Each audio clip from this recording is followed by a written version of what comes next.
संयुक्त शिक्षक मोर्चा के बैनर तले परिषदीय शिक्षकों ने मुख्यमंत्री को संबोधित ज्ञापन जिलाधिकारी को सौंपा, जिसमें अव्यवहारिक ऑनलाइन उपस्थिति को शिक्षकों की मूलभूत समस्याओं के समाधान होने तक स्थगित किए जाने तथा शिक्षकों को हाफ CL 31 उपार्जित अवकाश प्रतिकार अवकाश प्रदान किए जाने की मांग की। संगठन प्रमुखों ने शिक्षकों को संबोधित करते हुए एक मंच पर साथ आने एवं मनमाने आदेश के आगे न झुकने की अपील की। शिक्षकों ने ग्रामीण इलाकों में बिजली नेटवर्क समस्या एवं टैबलेट की सुरक्षा पर शिक्षकों पर कार्यवाही की संभावना पर चिंता व्यक्त की। शिक्षकों ने कहा कि हम ऑनलाइन उपस्थिति के विरोधी नहीं हैं, लेकिन जबरन यह हम पर थोपा न जाए। हमें गैर शिक्षक कार्यों से मुक्त किया जाए। समय पर विद्यालय में किताबें, पदोन्नति, जनपद के अंदर स्थानांतरण की जायज मांग पूरी की जाए। शिक्षकों को सामूहिक विवाह सुविधा, कैशलेस चिकित्सा एवं राज्य कर्मचारियों का दर्जा प्राप्त किया जाए।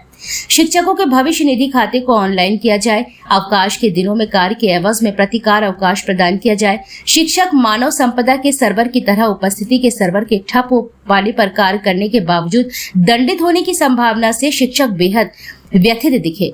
शिक्षक को विद्यालय में आवश्यक कार्य के लिए एक लिपिक एवं चपरासी प्रदान किया जाए। अल्प मानदेय पर कार्य कर रहे अनुदेशकों को योग्यता अनुसार नियमितीकरण किया जाए। अत्यधिक मोबाइल ऐप पर लगातार कार्य करने से शिक्षकों के प्रति ग्रामीण जन में मोबाइल चलते रहने की छवि बनते जाने से राष्ट्र निर्माता शिक्षक परेशान दिख रहा है। बेसिक शिक्षक शासन की मंशा अनुसार विद्यालयों को निपुण बनाने में पूरे सहयोग से लगा हुआ है। निपुण लक्ष्य की प्राप्ति में शिक्षकों का महत्वपूर्ण योगदान है। हम हमारी जायज मांगों के पूरे होने तक ऑनलाइन उपस्थिति का बहिष्कार करते हैं। धरना प्रदर्शन में संयुक्त शिक्षक मोर्चा के तहत पूर्व माध्यमिक शिक्षक संघ जिलाध्यक्ष सुनील पांडे, महामंत्री राकेश गुबरेले, उत्तर प्रदेशीय प्राथमिक शिक्षक संघ 1160 जिलाध्यक्ष नितिन चौरसिया, महामंत्री Pankaj Tiwari, United teachers association Utah जिलाध्यक्ष अंकित बाबू राय, महामंत्री प्रशांत वाजपेयी, महिला शिक्षक संघ जिलाध्यक्ष प्रतिमा कुशवाहा, मंत्री दीपा यादव, बेसिक शिक्षा वेलफेयर जिलाध्यक्ष रसकेंद्र गौतम, मंत्री महेश साहू, विशिष्ट BTC जिलाध्यक्ष अचल सिंह चिरार, मंत्री सौरभ शर्मा, अंतर जनपदीय मंडल अध्यक्ष अखिलेश मिश्रा, जिलाध्यक्ष अभिषेक उपाध्याय, मंत्री Vijay Anand, SC ST basic teachers जिलाध्यक्ष शशिकांत सहाय, मंत्री Amit Verma, teachers self care team संयोजक कुलदीप यादव, जिला प्रवक्ता रूपम शर्मा, UPPSC 1160 जिला कोषाध्यक्ष अभिषेक खरे यूटा, जिला उपाध्यक्ष रोहित सोनी, धीरेन परिहार, मोहम्मद खालिद, आसिफ खान, प्रवीण खरे, SC ST प्रदेश अध्यक्ष दिनेश विद्रोही, प्रवक्ता दीपक कुमार, UPPSC ब्लॉक बबीना अध्यक्ष मनोज विश्वकर्मा, मंत्री प्रदीप चौरसिया, संरक्षक मनोज सोनी, पूनम पुरोहित, ज्योत्सना विश्वकर्मा सहित सैकड़ों की संख्या में शिक्षक मौजूद रहे। चौरसिया प्रदेश कोषाध्यक्ष और जनपद झांसी का जिलाध्यक्ष, प्रदेशीय प्राथमिक शिक्षक संघ, पंजीयन संख्या 1160 का। किन मांगों को लेके आज ये सब शिक्षा बताओ। हम लोगों की सबसे मेन मांग है कि ऑनलाइन जो उपस्थिति हम लोगों को बाध्य किया जा रहा है, ऑनलाइन उपस्थिति बिल्कुल अव्यवहारिक है। इसको तत्काल प्रभाव से वापस लिया जाए और इसको बंद किया जाए। ऑनलाइन उपस्थिति में हमारे यहाँ कई खामियां हैं, ये गिनाए तो बताएं। एक, नेटवर्क नहीं आता है। बरसात के समय में हमारा बुंदेलखंड का क्षेत्र है, जगह जगह नदी भर जाते हैं, अध्यापक पहुंच नहीं पाता है विद्यालय में, और लाइट नहीं आती है। इसके लिए कौन दोषी होगा? और अगर शिक्षक कोई ऑनलाइन, अगर हम लोग को उपस्थिति देना है तो फिर मेरा शिक्षा विभाग क्यों नहीं ऑनलाइन उपस्थिति देता? और जितने भी कार्यालय है, चाहे जिला कार्यालय हो, चाहे कोई भी कार्यालय हो, सारे के सारे कार्यालय क्यों ऑनलाइन उपस्थिति नहीं देते हैं? मेरी ये सभी लोगों से मांग है। नितिन जी, कब से आप लोगों का प्रदर्शन चल रहा है? हम लोग विदिन 15 दिन से ये आंदोलन चल रहा है, और यदि मांगे नहीं मांगी गई तो हम लोग बहुत इसको बड़े स्तर तक ले जाने वाले हैं। कल हम लोगों की प्रदेश स्तर पर भी एक बैठक हुई, जिसमें एक संयुक्त शिक्षक मोर्चा वहाँ पर भी बन गया है। लगभग सभी संगठन इस मंच पर आकर के अपनी लड़ाई लड़ने जा रहे हैं। क्या लगता है सरकार मांगे मानेगी? बिल्कुल न पड़ेगी क्या, लेकिन इतना मैं जानता हूँ कि बच्चा जब रोता है तभी माँ उसकी दूध पिलाती है। तो निश्चित ही जब हम लोगों की पीड़ा, हम शिक्षकों की पीड़ा जब शासन को समझ में आएगी तो निश्चित ही वो अपने पूर्ण मनोयोग से सोचते हुए, उदारवादी ने चलते हुए हम लोग की मांग मानेंगे। क्योंकि हम शिक्षक हैं, हम लोग को भी ये शोभा नहीं देता है कि हम लोग सड़कों पर, क्योंकि हम लोग को बच्चों को पढ़ने की हम लोग को चिंता होती है। हम लोग बच्चों को बनाने के लिए, इस देश के भविष्य बच्चों को बनाने के लिए हम लोग को नियुक्त किया गया है। लेकिन ये देश का दुर्भाग्य है, इस प्रदेश का दुर्भाग्य है कि हम शिक्षकों को आज सड़कों पर पड़ रहा है। आज मैं आपसे चाहता हूँ, अगर हम लोग की मानसिकता पूर्ण मनोयोग हम लोग मना कर मेरा शांत नहीं होगा तो मैं बच्चों को कैसे पढ़ाऊंगा? बताइए, मैं आपने हमसे शासन से पूछना चाहता हूँ। इसीलिए मेरी मांग है ऑनलाइन सरे से खारिज की जाए। हमारा उत्तर प्रदेश महानिदेशक बेसिक और माध्यमिक जो है ऑनलाइन व्यवस्था के विरोध में आज हमारे विभिन्न संगठनों के लोगों ने संयुक्त मोर्चा बना करके आज विरोध प्रदर्शन किया और जिलाधिकारी के माध्यम से माननीय मुख्यमंत्री जी को ज्ञापन दिया। क्या मुख्य मांगे हैं क्या? हमारे आदरणीय रस्किन जी बताएंगे। सबसे पहले तो आप लोगों के माध्यम से मीडिया के बंधुओं को और आम जनमानस को मैं बता देना चाहता हूं कि हम शिक्षक लोग ऑनलाइन व्यवस्था के विरोधी नहीं हैं। हम केवल व्यवस्था के विरोधी है। जो व्यवस्थाएं वहां गड़बड़ है उनको हम सही चाहते हैं। ऑनलाइन व्यवस्था हाजिरी देने में हमें कोई आपत्ति नहीं है, क्योंकि हम सारे शिक्षक रोज स्कूल जाते हैं, तो हमें कोई आपत्ति नहीं है।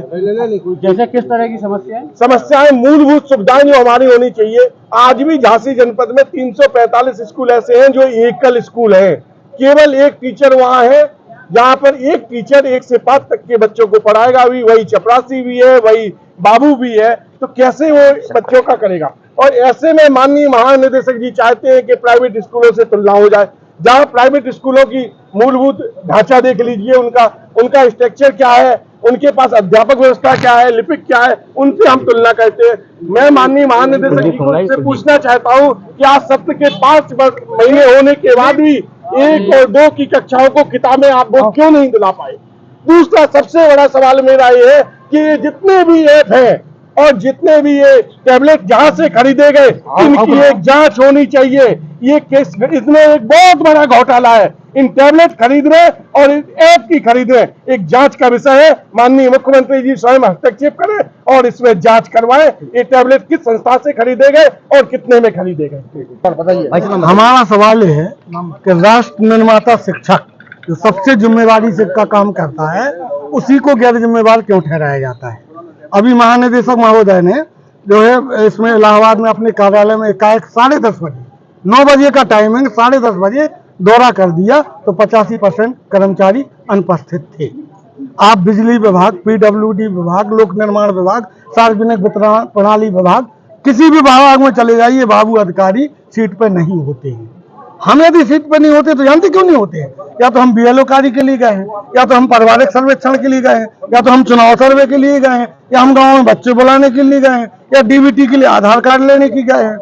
आज तक बेसिक शिक्षा के इतिहास में सत्र शुरू हुए 3 महीने हो गए हैं और जब से ये चल रहा है आज तक टाइम से किताबें नहीं दी। डीबीटी का पैसा ड्रेस का नहीं दिया। गार्जियन समझता है मास्टर खा गया, तो गार्जियन आके वही बेइज्जती करता है, इंसल्ट करता है। गुरुओं का सम्मान उसे लौटा दीजिए, शिक्षा व्यवस्था लौटाएगी। गुरुओं का सम्मान लौटा दीजिए, शिक्षा व्यवस्था पटरी पर लौट आएगी। गुरु की छड़ी वापस कर दीजिए, शिक्षा व्यवस्था पटरी पर लौट आएगी। भैया नाम बताइए। मेरा नाम कुलदीप यादव है और मैं टीएससीटी झांसी का जिला अध्यक्ष हूँ। और मैं पत्रकार साथियों आपको बताना चाहता हूँ, ऑनलाइन उपस्थिति से हम लोगों को कोई समस्या नहीं है। ऑनलाइन उपस्थिति का जो दूरगामी प्रभाव है उससे हमें घबराहट होती है। अभी आज की घटना में बता दूं, ललितपुर जाते समय टीचरों की एक वैन एक एक्टिवा से टकरा गई। क्यों जा रहे होंगे? वो तेजी में जा रहे होंगे, इस वजह से वो टकरा गई। तेजी किस वजह से? ऑनलाइन उपस्थिति उन्हें देनी थी। तो इसका आप दूरगामी प्रभाव देखेंगे तो कई शिक्षकों की जान जोखिम में जाएगी और इसका सीधे जिम्मेदार सरकार और वो अधिकारी होंगे। कहीं ना कहीं आपको ये लगता है कि तेजी से वो जा रहे थे, अगर वो समय से निकले तो क्यों तेजी से जाना पड़ा? समय से निकलने का मैं अपना ही आज एग्जाम्पल उदाहरण देता हूँ। मैंने आज अलार्म लगाया था, किसी ज्यादा गहरी नींद के कारण मैं समय पे 5 बजे नहीं उठ पाया। इस वजह से मुझे थोड़ी सी विलम्ब हो गया, मतलब स्कूल जाने के लिए मुझे फिर अपनी गाड़ी को 100 की रफ्तार में भगाना पड़ा कि वहां पे जाके ऑनलाइन अटेंडेंस देनी पड़ेगी। अब कोई ऐसे कारण हो जाते हैं। हम लोगों को सिर्फ 14 CL मिलती हैं। अगर इसी जगह 30 EL होती या 15 हाफ CL होती तो मैं रिस्क ना लेता अपने जीवन का। इसलिए मैं छुट्टी डाल देता, चलो नहीं जग पाया, कुछ कारण हुआ। इसीलिए मैं इस ऑनलाइन उपस्थिति का विरोध कर रहा हूँ। आपका पिछले कई दिनों से आंदोलन चल रहा है, आज ज्ञापन दिया है बड़ी संख्या में, आगे क्या रणनीति है अगर सरकार मांगे नहीं मानती? देखो, सबसे पहले तो मैं ये बताना चाहता हूँ कि मुझे ये लगता है कि हम कर्मचारियों के विरुद्ध षड्यंत्र रचा जा रहा है। हम लोग पुरानी पेंशन की मांग कर रहे थे, तो उन्होंने सोचा कि पुरानी पेंशन का हम लोगों का मुद्दा अच्छा बढ़ता जा रहा था, गहरा जा रहा था, तो शासन ने ये सोचा, विचार बनाया कि इन लोगों को उस मुद्दे से भटका दिया जाए। तो उन्होंने भटकाने के लिए उन्होंने रास्ता निकाला कि इसमें ऑनलाइन उपस्थिति दर्ज करा दी जाए। तो ऑनलाइन उपस्थिति में बित जाएंगे और ये पुरानी पेंशन को भूल जाएंगे। लेकिन मैं आप लोगों को इस मीडिया के माध्यम से बताना चाहता हूं कि अभी कुछ दिन पहले वहां जिन्होंने एसी में बैठकर ये आदेश ऑनलाइन जो बनाया था, वो वहां पे 75% लोग अनुपस्थित वहां पाए गए थे।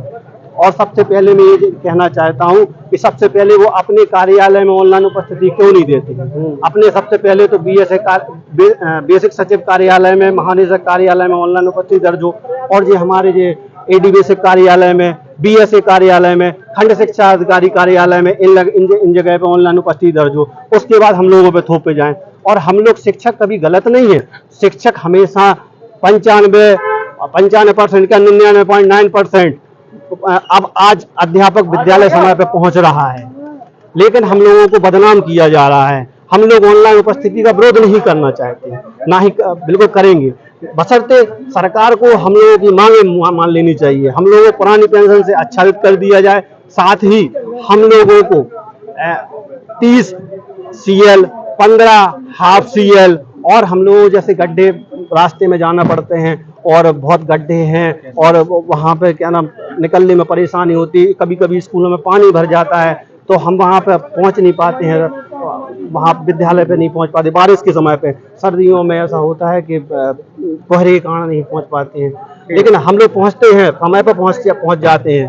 पर थोड़ा सा हो सकता है 2-4 मिनट इस कारण की वजह से लेट हो, इसलिए हम लोग को 15 हाफ CL अवश्य होना चाहिए और मेडिकल लीव भी होनी चाहिए। मेडिकल तो मिल ही रहा है 300। मैं प्रतिमा कुशवाहा, जिला अध्यक्ष महिला शिक्षक संघ। क्या मुख्य मांगे हैं आप लोगों की? हम लोगों की मांगे हैं 30 EL, 15 हाफ CL और राज्य कर्मचारियों की तरह अन्य सुविधाएं, कैशलेस चिकित्सा बीमा या अन्य मांगे भी हैं।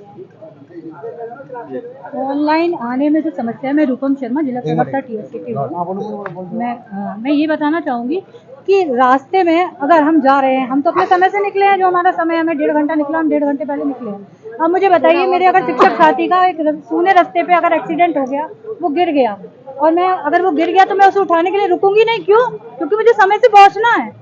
मेरी मानवता चली गई ना, क्योंकि मेरे पास सिर्फ 14 CL है। 14 CL में क्या कोई कर सकता है? कोई नहीं गाड़ी, क्योंकि इतने ज़रूरी काम होते हैं, हमें बैंक के काम होते हैं, दुनिया के काम होते हैं टीचर्स को, जिसके लिए उन्हें जाना पड़ता है। PFMS का काम जो सरकार का है, उसके लिए भी हम लोग को बाहर जाना पड़ता है। तो अगर हम अपनी CL लेके जाते हैं तो क्या हम उस समय नहीं रुक पाएंगे? क्यों? क्योंकि हमें जाना है।